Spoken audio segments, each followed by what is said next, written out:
ونجرب حمصة الباذنجان بالحلوم. مرة خيال يا بنات، ميكس لذيذ، جربوها على طريقتي إن شاء الله بتعجبكم. هاي روز. هاي مدام. How are you؟ Fine مدام. الحمد لله. اليوم روز بتسوي لكم حمصة باذنجان بالحلوم. يلا روز. Hello mga kabayan, ngayon magagawa ako ng hamsa, badunjan, eggplant.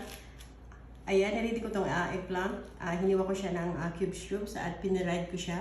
At naghiwa ako ng tomato small piece at bell pepper small piece.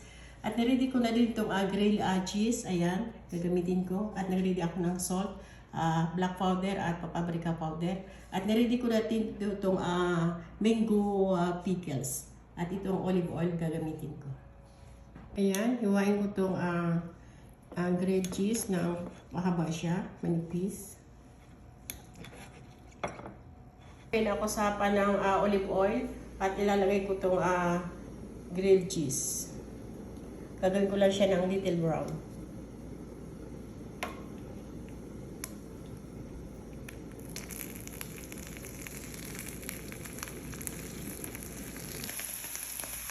Ayan, brown na yung ilalim niya. Babaliktarin ko siya. Ayan, after na ma-fry ko yung grilled cheese. Ayan, brown na siya. At ngayon, nilagay ko naman sa itong isang pan. Lalagyan ko siya ng olive oil. At nilagay ko na yung bell pepper. Halo-haloin ko na siya. Ayan, malambot na siya ng konti. At ngayon, na-add ko na itong hiniwa kong tomato. At i-mix ko lang siya ng konti.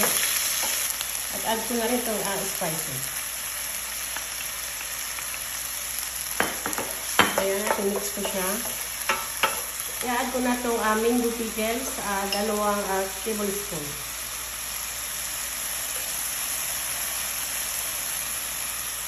Ayan, mix ko siya. Ayan, mix ko lang siya. At malambot na.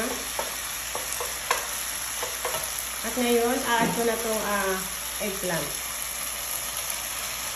At i-mix ko siya.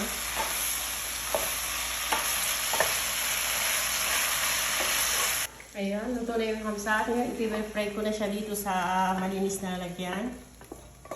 At i-add ko na rin itong grilled cheese. Ayan, at naka-arrest na sa top niya yung grilled cheese. At nilagyan ko siya ng pomegranate syrup.